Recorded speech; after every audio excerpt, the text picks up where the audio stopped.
My name's Nick Caldwell. I'm the Managing Director and co-founder of theMill Gym. I did 12 years in the military. I joined in 1996, so it was a fair while ago now. And I basically joined the Army because I wanted to go into Special Forces. So from about the age of 10, I'd made a decision that that's the route I wanted to take and that's what I wanted to do. So from about the age of 10, I started reading everything I could about joining Special Forces and about what it took or what sort of training we had to do to meet the standard and to pass the selection courses.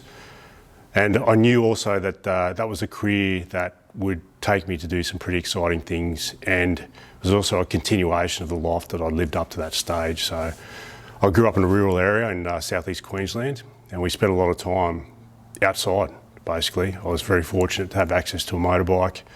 My dad bought me a gun when I was very, very young. It was just the done thing back then. So given the responsibility to ride a motorbike around and to shoot guns and every now and then drive the car around was just a done thing in those areas at that time. So I grew accustomed to that's the life, and that's the life I wanted to continue to live. And I sought a career that spoke to me, enabled me to do that, to be outside, do some pretty cool stuff, but also to travel the world. And it wasn't until I saw the movie Commando when I was about 10 years old that I decided that that is what I wanted to do. And since the age of 10, I was pretty much hell-bent on doing that. And there was a while there that I wanted to become a pilot in the Air Force, or even become a musician for a while there. But at the end of the day, the thing that spoke to me the most and the thing that got me motivated to train and do martial arts as a kid was this romantic ideal of what Special Forces would be like, or what being a commando would be like. And over the process of the next 10 years, up until the point where I actually got a chance to do selection, I've been studying and reading and doing what I could. Now, they got to a point there when I was in school that my parents said, look, you might not pass selection. You've got to have a plan B. They prefer that I do uni. So when I finished schooling, I did uni. But I did uni with the view that if I didn't pass selection, I would apply for ASIO, ASIS or DFAT or something like that, because that's sort of in the vein of what that job, my view of what that job was like. But I was very fortunate whilst I was at university and I was a reservist, I had the opportunity to do commando selection. So I basically took a bit of unscheduled leave from university, undertook the commando selection course, and was fortunate enough to pass that and be selected. And from then on, I just decided that's the way I wanted to go. So I gave up university, signed on full time, and started my commando training. The commandos was great. Like, it was basically at that point in my life, a boy's wonderland. You know, it was everything that I'd imagined that commandos or special forces would be like. And I was surrounded by a bunch of guys that absolutely met my expectation in terms of what stoic warriors or guys who have that understanding of what it takes to work that hard and be that capable and try to mentor people below them and lead by example, all those sorts of things. And I just saw that as such a great thing and a great environment. So I knew at that point that that's the career I wanted to take and that's what I wanted to do. But I also had in the back of my mind that, SAS was the place to go. And given this was about 20 years ago, Commandos was still, whilst it was one of the oldest units in the regiment, in the Australian Army, it's still quite a fledgling unit at that point in time. And the SAS was still obviously operationally focused, and it had done operations and were more than likely the force of choice should something kick off and Australia had to be committing troops, then usually it would be the SAS at that point in time who would go first.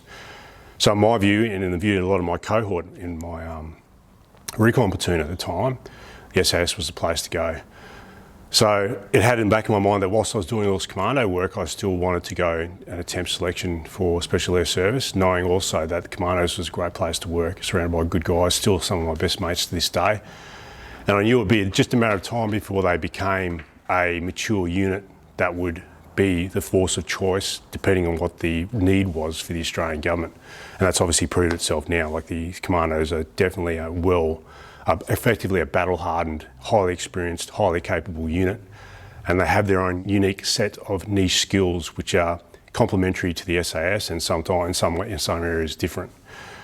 But still, my focus was to do SA selection and attempt SAS and start a career in the SAS.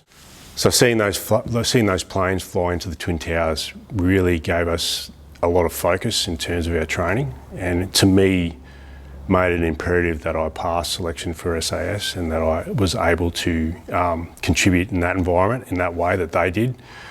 So I made it my sole focus for the next 6 months after coming back from that deployment to East Timor and getting onto the selection course and putting my best foot forward and trying to make myself a prime candidate for selection.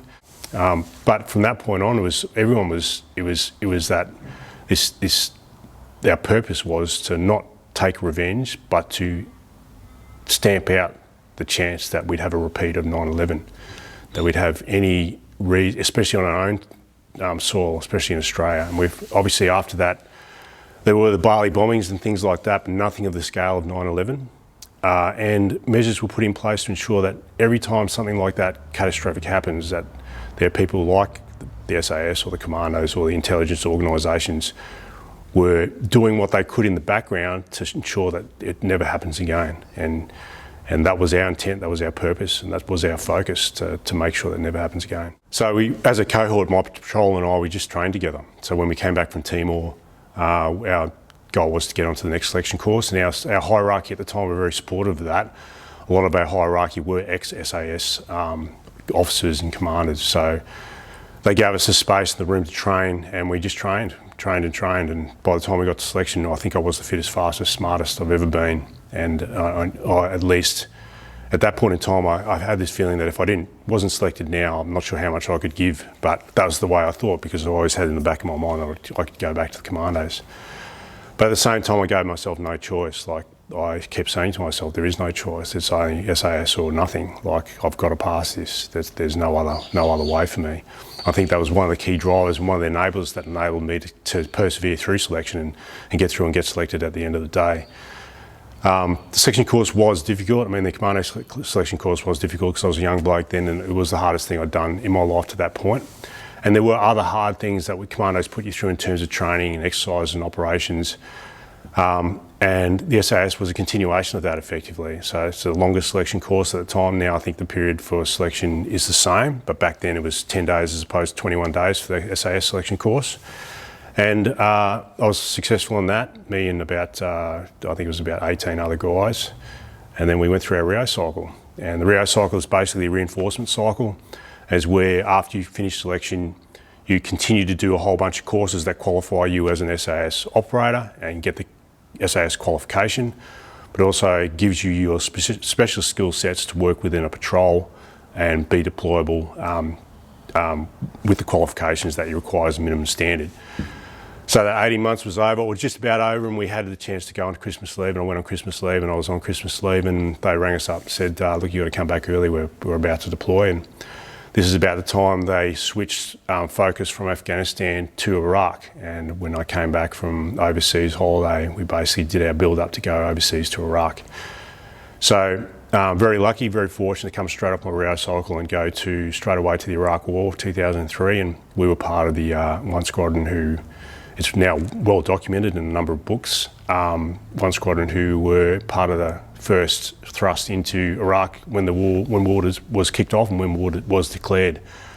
A lot of what we did in the desert, in the Western Desert of Iraq, is written about in a number of books, so you can look into that if you like. But it was, at that point in time, the greatest thing I could ever imagine doing, and I was with the people that I really wanted to be like and be with and be mentored by and be surrounded by. So even though it was a war, it was such a great experience for me, and I always look back in that period as an absolute highlight. But the thing about being in the SAS is there's always highlights. You know, there's always something to look forward to. There's always something to do. And at that point in time, because of 9/11, there were operations all over the world all the time, and they weren't necessarily 6-month or 3-month deployments. Some of them were really short jobs. No one knew you were there in the first place, or no one knew you were ever going there. But even after the fact, but it was all very exciting and always something to look forward to and to train for and to keep pushing yourself to be better at. And it was such a good environment that you were continually pushing continually training and continually had someone to chase in terms of trying to make yourself a better soldier. And it got to the point for me where I actually suffered a bit of burnout. So I suffered from chronic fatigue, and this is where I first got an inclination of what mental illness was and what it was that people had to navigate when they were affected by mental illness, because effectively I was not able to operate at the level, or not able to operate at all, because chronic fatigue basically put me in bed for 23 hours a day for a long, long period of time, you know, up to 6 months at that point. And I was very fortunate to have my girlfriend at that stage, my wife now, and the support of the unit and my hierarchy and that sort of thing. So, but it's just an indicator of how hard we push. Even though we are fit, and even though we're young and we're at the top of our game, it's the operational tempo and the training tempo there was so high, and the standards were so high that we just continue, and I continued to push myself to the point where I actually had to call time and take time out. But yeah, that itself was a learning experience. That the whole thing was the worst thing I've been through, but the best thing I've been through. And you can't have good all the time. I mean, being in the regiment was one of the best things I've ever done, still to this day. I mean, I still look back on that period, that whole period when I was sick and when I was healthy, is one of the greatest periods of my life. Very lucky to be deployed to a number of different places. Spent a bit of time again back in East Timor, Timor-Leste it was called by that stage. A few countries in the Middle East, spent a bit of time in Afghanistan, went back to Iraq for a little bit, and it was just a great period. Got towards my end of my career where I realised, okay, well, I'd said at the start that I would do 10 years, and I ended up doing 12 years in the Army, and then I was looking at the next phase of my life. So 2 years before I actually discharged from the Army, I decided that I needed to start my transition out. So leading up to that point, two of my business partners, who are both commandos, we had started to buy properties, and we're starting to trade properties because we knew wanted to set ourselves up for when it was time to leave the unit or leave the Army, that we had something to fall back on and some skills and expertise to carry on with and carry the momentum on. So we're pretty focused on outside of keeping up the skills and capabilities within the job to actually learn as much as we could about property investing and real estate. And we carried that on. I carried it on with my wife after leaving, and it was very much the enabler that enabled me to leave the Army, and with some level of comfort, knowing that I didn't have to earn money straight away after leaving the Army. I still had funds to fall back on, but it didn't necessarily make it any easier, because I still was suffering from chronic fatigue, and I still had doubted my ability to maintain or attain a full-time job. So I was looking at opportunities, and mainly in the realms of self-employment. So, yeah, all things considered, I was still very interested in real estate, still very interested in working with my hands and doing things with my hands outside. So building was the most logical choice for me. So my intent after I left the military was to actually become a builder. And one thing I knew about living in the Sunshine Coast, living in Queensland, was that a lot of the builders, they would only work if there was no surf, and I was a surfer, so I just knew that, okay, well, not that I was going to try and wig out of work all the time, but that lifestyle appealed to me, to be able to work outside, to be able to build things and effectively create art, if you wanted to look at it that way, but also live a lifestyle where I could surf, and the water was warm all the time and all that sort of thing. That very much appealed to me. So, but as I was leaving the Army, one of my mates, one of my guys who was in my patrol in the regiment, he said he wanted to start a gym, and he actually went to train at a place called Jim Jones in Utah in the US. At that point, Jim Jones was actually started by a guy named Mark Twight, and Mark Twight is effectively a pariah in fitness circles at that point. He was very much into the counter fitness culture, so his way of thinking about training and fitness was very much around building your capacity. So he was a alpinist or a mountain climber that basically they did the ascent in one day and descent in one day. So if they didn't have to sleep, they wouldn't. They just do it all in one day, or as quickly as they could without resting. So there was obviously that's a pretty extreme sport. So to train for an extreme sport like that, you had to think outside the box in terms of how you prepared yourself for that, and the normal gym methodologies didn't really suit that way of thinking for training. So a lot of the military community actually picked up on what Mark was trying to say, and including my business partner at the time. And he said he went over to Utah and trained with him. He believed in it so much that when he came back to Perth, he said, "Oh, look, I'm pretty interested in doing this. Would you be interested in investing some money in it?" And myself and four of the other guys said, "Yeah, we would." And that's how we started the Mill Gym. Now, actually, I started working at the Mill purely out of, by accident, really. I'm actually not a gym junkie, although fitness was a big part of my life and training every day was a big part of my life. It was really purely to support my capacity to, one, work as an operator in the regiment, but also maintain a quality of life. And for the amount of work that we had to do in the military and the amount of experiences we had, I had found that training, and even throughout my life as an adolescent, training and being fit gave me an outlet which was healthy and gave me something else to think about rather than things that would normally bother people who don't have training in their life. And the thing about training is it also gives you confidence because you actually know that there's certain things you can do, and as a young bloke walking into a room where you can do more pull-ups and more push-ups, or you can run faster than anyone else in the room, it gives you a level of confidence. And it's really important as a young person to know that, well, confidence is a result of your capacity and your belief in yourself and your self-efficacy. And the way you build confidence is to actually build capability. And to build capability is you become fitter and stronger and work hard to do everything you do to the best of your capabilities, because what's the other option? Doing everything mediocre, doing everything at an average pace, at an average rate, to an average standard. And I was surrounded by guys who thought the same way, and they didn't necessarily think about how they got their self-confidence, but I knew, and it wasn't until after I'd gone through this whole period of transitioning out of the army and getting diagnosed with depression, anxiety and all these sorts of things, and having chronic fatigue and having to deal with the inability to function for periods of time and not meet the requirements of a normal life, like being able to work a 9 to 5. Like, there's periods there where migraines would take over and have migraines for 5 days, or I get a migraine and the migraine would put me out for 3 days and I'd be in bed the whole time and have to be in a dark room. Like, I knew that with that as part of my life, I couldn't necessarily go to an employer and say, look, you can rely on me. So the other option was to actually find a way to self-employ. So that's why building became such an attractive thing for me. But as we got into the gym fitness game, we realised that our model is very much geared around the SAS and the commandos, where you had to do a selection to actually pass, to actually train as a member of the gym. Now, the standards were quite high when you think about it, and so much so that we only had about 1 in every 10 people passing. We did a stat 5 years ago where we had actually 1 in 11 passing for the last 10 years. And when you look at that, you realise as a commercial venture, you can't make any money.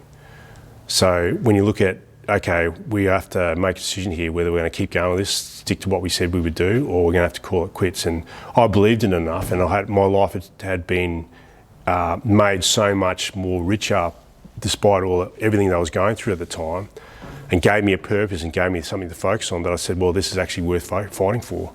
And this is actually something worth making a little bit of sacrifice for, to ensure that if we can give ourselves a certain amount of surety that we were going to make money sooner or later, then let's keep going with this. So we stuck with our standards, stuck with what we said we would do, and we lost partners along the way, and that's the way it goes, because it's not easy doing this, it's not easy starting a business. And that period was, I would say, the worst period of my life, because the everything else that I was going through, what was going on with the business, what was going on with our business partners, the financial situation, all those sorts of things.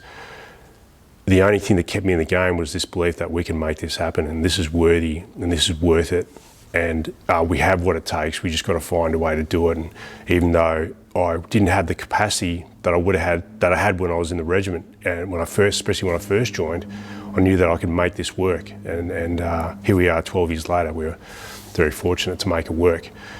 But a lot of navigating that was actually being able to, when I could, train, get outside, surf, run, climb, do all those things that I loved to do as a kid and as a soldier.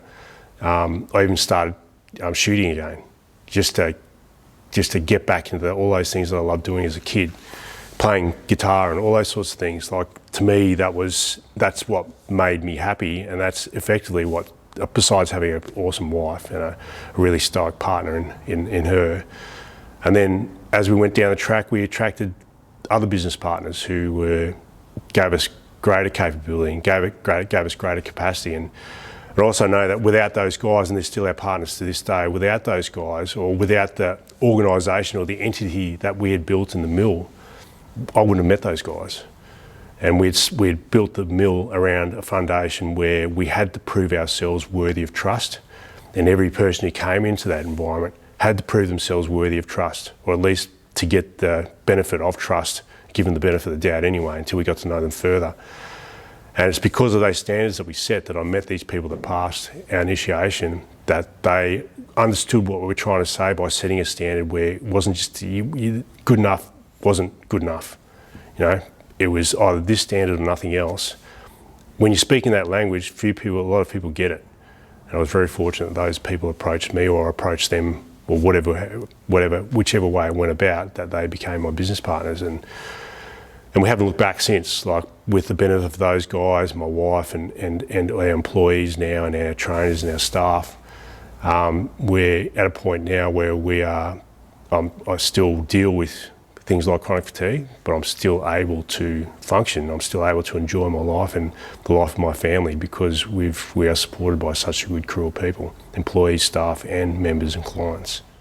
Now, I wasn't by any stretch the greatest soldier in the world, or the fittest, fastest, toughest or smartest, or the most skilled, or anything like that.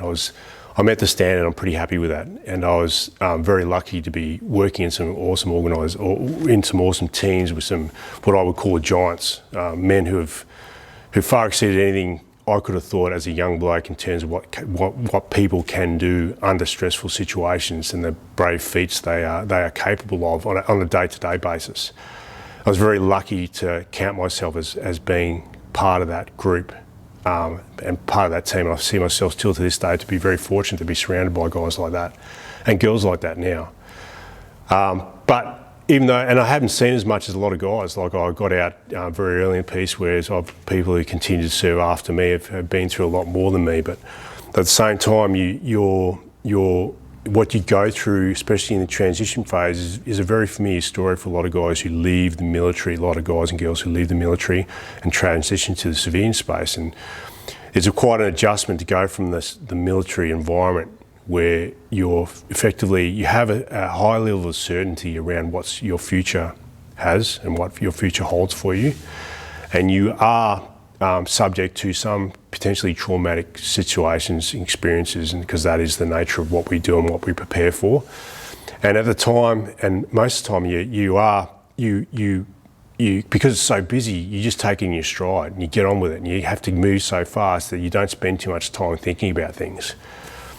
And it's only when you have time and you start to think about transitioning and you're going into an uncertain arena like the civilian arena after spending 12 years in the military, you start to realise that you don't know everything and you can't foresee everything, and you might be dealing with the trauma of service, or for some guys it's experiences which they still haven't dealt with, or for whatever it is. You know, as human beings, because we are human beings at the end of the day, there's still things that we have to deal with, and before we go to the next stage of our life, we're still dealing with, and then dealing with the next stages of our life. So for me, I wanted to get out of the army because I wanted to start a family, and I wanted to be there all the time. I didn't want to be deployed or overseas or whatever it was, or wounded or injured or whatever it was.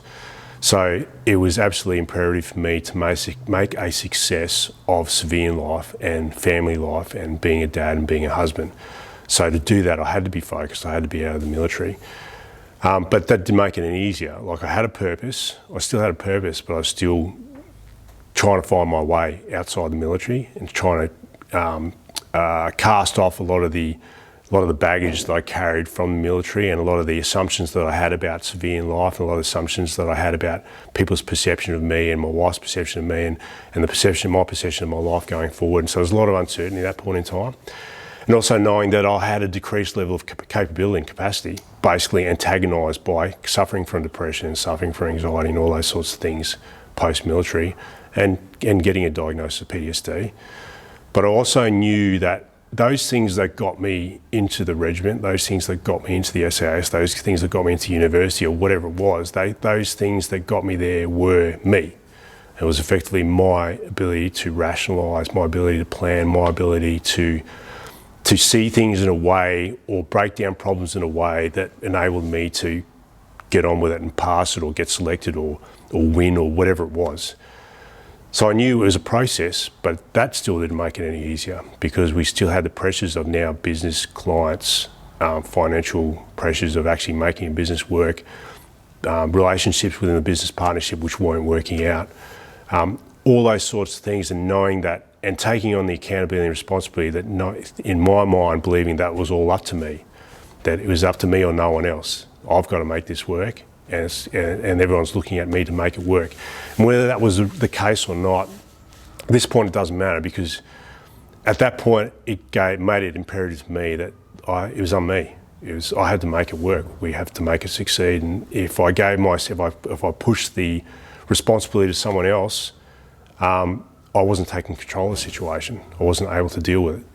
So that's in the business sense, but that also made sense for me in terms of dealing with mental illness and dealing with depression, anxiety, and all those sorts of things. And I knew that those were a process as well. And after getting counselling and seeing certain people, seeing psychologists and psychiatrists and going through the system with the military, you start to realise that actually there's studies done on this. I'm not the only one who's gone through this and not the only one who will ever go through this. And it's been a well-trodden path, not a comfortable path by any stretch, but definitely a well-trodden path where there were processes, there were systems that we can go through, or at least try, see if they don't work, try it again to see actually we came to the right conclusion about it, and then switch target or switch methodologies or something like that. But we had to keep trying. We just had to keep going. You have to keep doing it. But I think the clearest path for me was to do things that I enjoyed. And like going back to shooting and sticking with surfing and doing jiu-jitsu and all those things that I'd find myself as when I was in that unit, for want of a better word, as a warrior or something like that, or a protector. And maintaining those skills is what spoke to me as a kid, it's what spoke to me as an adult in the military, and it also speaks to me today, is that is the way I think I am postured, that's the way I think I am. So I continued training those skills, and if I couldn't get out there, if I was too tired or injured or whatever it was to wrestle or to do whatever it was, I could at least go paddle out in the water. I could actually sit in the water and not catch any waves. When it was time to come back in, I just catch some whitewash and come back in. So just the fact that I was out there was better than sitting and stewing my juices at home and worrying about things which weren't worth worrying about. And being out there in the elements is something that you have to be on your game, you have to be mindful, because you're at the whim of nature, Mother Nature. You're at the power of, you're subject to the power of the ocean. That gives you something else to think about and keeps you present. Gives you, if you catch a wave, you're actually thinking, you're not thinking, you're just doing, because you're reacting to what the wave's doing or giving you or not giving you. And that's pretty powerful experience for a lot of people, to get outside your own head and realise that the world is much bigger than you, that your problems, they are significant to you, but they're not really significant. It's a hard thing to say and it's a hard thing to listen to for some people, but that's a realisation I came to fairly early in the piece, is realise that, well, one, there's a lot of people going through what I'm going through, a lot of people got through it, and to me, you had to make a choice. You could either follow the tried and tested methods to navigate your way out of it, and don't stop, keep persevering, because that's what effectively selects. That's what you get selected for in selection, is you keep going. You don't withdraw. You don't count yourself out. You just give yourself no other choice than just to keep going and find a way, because, like I said, it's a well-worn path. There is a way. You just got to find the way that works for you. But I would also argue that, universally speaking, we are designed to be outside. We are designed to be in the sunlight amongst nature. And I think that everyone, if they really thought about it, if they were to spend any length of time in the peace and quiet of nature, they would start to become much more calmer and start to be able to rationalise their life. As long as they tuned into what was going on around them and how big this world is and how little we are, then you start to realise that, okay, maybe it isn't as bad as I thought it was. Maybe there's another way to think about this, or there's another way to talk or do, another thing to do about this, and there always is. So when I came to that realisation, I basically tried everything I could. I did hypnotherapy, through to vitamin injections, infusions, through to meditation, through to everything. And it always comes back to, well, meditation is one of the undercurrents that sits beneath all the things that I found effective. Because effectively, if you're out in the ocean and you're surfing, your head's clear. And with meditation, the job is to think of nothing, just do. And when you're surfing, you're just doing. You're just subject to nature. If you're getting swept or you're getting dumped, or you just got to chill out. You just got to relax, and when you finish tumbling, just go to the surface and start again. And a big part of that was also breath control. So breath control is another undercurrent of all the treatment methods or all the processes I've been exposed to since starting on this journey effectively. And breath control is something that you have conscious power over, and therefore you have conscious power over reducing your levels of arousal and reducing your levels of stress, because by diaphragmatically breathing, you're able to control your arousal levels and control your stress levels. And if you do it long enough, you can calm yourself down regardless of how stressed you are. So all this comes into play by just being outside, by running, by walking, by focusing on how you're breathing, by surfing, by swimming, by climbing, being out in the elements, and the chaos that the elements throws at you keeps you mindful, keeps you present. And I think that's the biggest thing about it. And surfing's fun. When you're catching a wave, it's fun. It's probably the most fun thing I've done that you can do on a regular basis, that is, besides like jumping out of a plane or something like that. But it never gets boring, surfing, because there's so much variation, so much variety from a day-to-day aspect, even if you're surfing the same break.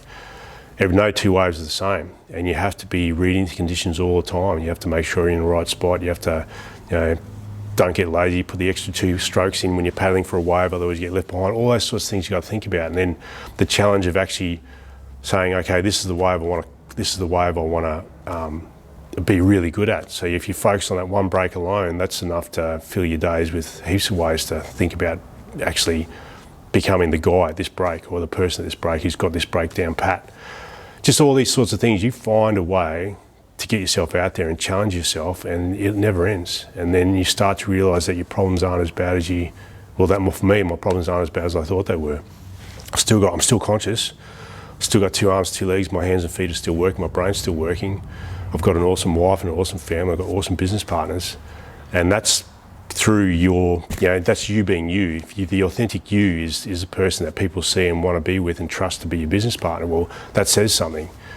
So you've got to find those things that say, well, this makes you worthy. This is worth your time. This is worth driving yourself forward for.